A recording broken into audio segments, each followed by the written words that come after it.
بلکہ معاذ اللہ اب تو نماز ایسے ہوگی پیر پھیلا کر سینہ تان کر بٹن کھول کر کھلے سر لوگ ایسے کھڑے ہوتے ہیں جیسے مسجد میں جنگ کرنے آئے. سیدنا امام زین العابدین رضی اللہ تعالیٰ عنہ جب وضو کرتے تھے تو وضو کرتے وقت آپ کا چہرہ پیلا پڑ جاتا تھا جیسے کسی نے خون آپ کا نچوڑ لیا ہے. یہ کیفیت ہوتی تھی, یہ حالت ہوتی تھی. ایک دن گھر والوں نے پوچھا آپ وضو کرتے تو آپ کا چہرہ پیلا کیوں پڑ جاتا ہے؟ فرمایا کہ تم جانتے نہیں میں کس کی بارگاہ میں کھڑے ہونے کی تیاری کرتا ہوں. یہ تھی ہمارے بزرگوں کی نماز.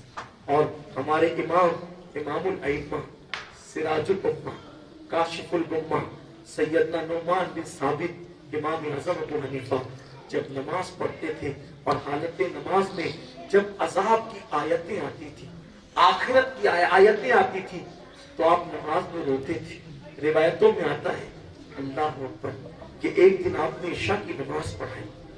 امام اعظم ابو حنیفہ نے ایک دن عشاء کی نماز پڑھائی اور عشاء کی نماز پڑھاتے ہوئے آپ نے سورہ زلزال کی تلاوت کی.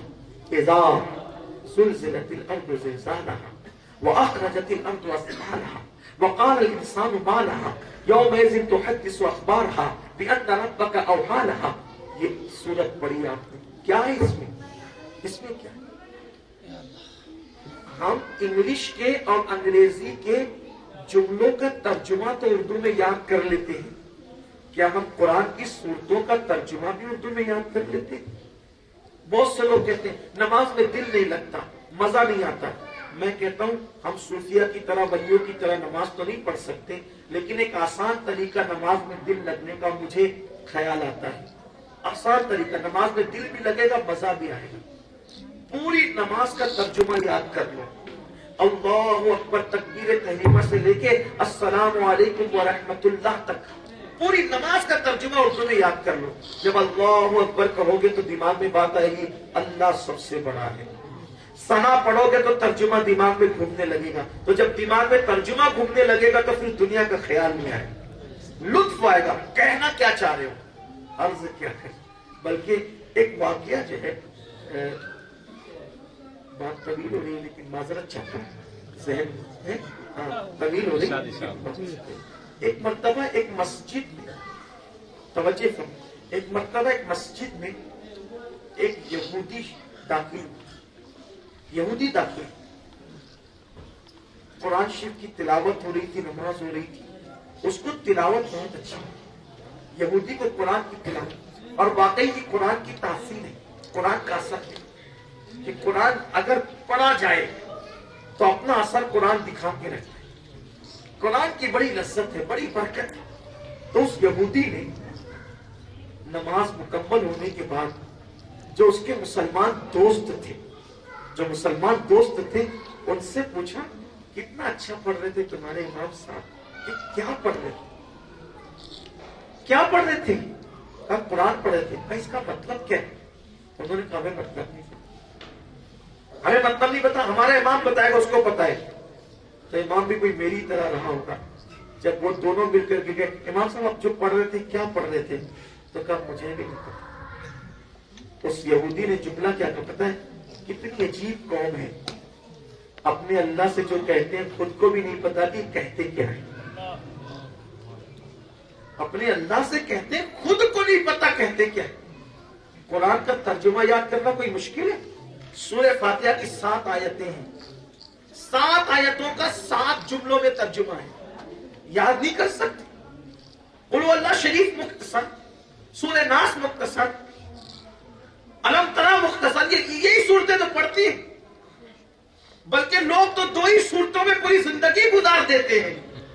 گانے کئی درجن یاد کر لیں گے, قرآن کی صورتیں یاد نہیں کر سکتے. حالانکہ یاد رکھنا, سب سے زیادہ یاد کرنا اگر کوئی چیز آسان ہے تو اسے اللہ کا قرآن کہتے ہیں, کیونکہ اللہ نے قرآن میں فرمایا ہم نے قرآن یاد کرنے والوں کے لیے آسان کر دیا ہے. جتنی آسانی سے قرآن یاد ہوتا ہے اتنی آسانی سے کچھ یاد نہیں ہو سکتا. اللہ نے آسان کیا قرآن یاد کرنا, یاد نہیں کرتے. 5 منٹ میں ایک سورت یاد ہو, کوئی بیٹھے تو صحیح. ہم تو مائل بکرم ہے, کوئی ساحل ہی نہیں, راہ دکھلائے کسے راہ روے منزل کا. نہیں ہمیں پڑھنا نہیں آتا, نہیں پڑھنا تو امام کے پاس آؤ, علماء کے پاس آؤ, ہمارے ائمہ کے پاس آؤ، علماء اہل سنت کے پاس آؤ، لیکن امام لوگوں کی بھی تو قدر نہیں ہے، علماء کی بھی تو کوئی عزت نہیں ہے، نہ ماں باپ کی عزت، نہ علماء کی عزت، نہ امام کی عزت، کسی کو عزت نہیں۔ جج کو دیکھ کر کھڑے ہوں گے لیکن امام کو دیکھ کر بھاگیں گے، وکیل کو دیکھ کر کھڑے ہوں گے، امام کو دیکھ کے بھاگے۔ یہ امام کیا ہے؟ جس کو 4-5 ہزار روپیہ دے کر کے نوکر کی طرح رکھا ہے نا، یہ امام وہ ہے جو 5 وقت دن میں اللہ کی بارگاہ میں تمہاری وکالت کرتا ہے۔ پیدا ہو جائیں تو کان میں اذان دینے سے لے کر مر جانے پر نماز جنازہ پڑھانے تک جو خدمت انجام دیتے ہیں ان کی ہمارے پاس کوئی قدر نہیں۔ یہ مسلمانوں کی فکر ہے، یہ سوچ ہے۔ تو بات دور نکلتی جاتی ہے اور میں جو وہ بات طویل ہوتی جاتی ہے، لیکن آپ کی محبت تقاضا کرتی اس لیے میں بات کہہ رہا تھا، سمیٹ لی جائے گا۔ تو جو نماز میں کہہ رہے ہیں وہ اس کو یاد کر لو، مشکل نہیں ہے، صرف 2 گھنٹے نکالو گے پوری نماز یاد ہو جائے گی، اور جب نماز یاد ہو جائے گی تو بہت لطف آئے گا۔ سبحان رب العظیم کا مطلب کیا ہے؟ جب اس کا ترجمہ پتا چلے گا نا، جو رکوع میں لذت آئے گی، سر اٹھانے دل نہیں چاہے گا۔ کیا ہے؟ کیا ہے سبحان رب العظیم؟ پاک ہے میرا رب، پاک ہے میرا رب، سبحان پاک ہے میرا رب ہر عیب سے، اور وہ بزرگ ہے، عزت والا ہے، عظمت والا ہے، عظیم ہے، وہ بہت عظیم ہے، وہ میرا رب۔ جو رب کو میرا کہے گا رکوع میں، میرا رب، میں کیسا ہوں، کتنا اللہ نے مجھے نوازا ہے کہ میرا رب، میں رب کو میرا کہہ کے پکارا۔ سبحان ربی الاعلی، پاک ہے میرا رب جو بہت اعلیٰ ہے۔ جو اللہ کو میرا رب کہے، جو اللہ کو میرا رب، اور یہ ہم نے اپنے گھر سے نہیں لایا میرا، یہ مصطفیٰ جان رحمت میں عطا۔ سبحان اللہ ہمارا ہے، رب میرا ہے، اور رب جس کا ہو پھر اس کو دنیا کی فکر کیا۔ اللہ اکبر، سب سے بڑا ہے میرا اللہ، میں بڑا نہیں اللہ بڑا، بادشاہ بڑا نہیں اللہ بڑا، وزیر بڑا نہیں اللہ بڑا، صدر بڑا نہیں اللہ بڑا، سیٹ بڑا نہیں اللہ بڑا۔ جب ہمارا اللہ سب سے بڑا ہے تو ہمیں کسی سے ڈرنے کی ضرورت کیا ہے؟ ہمیں کیا ڈر ہے؟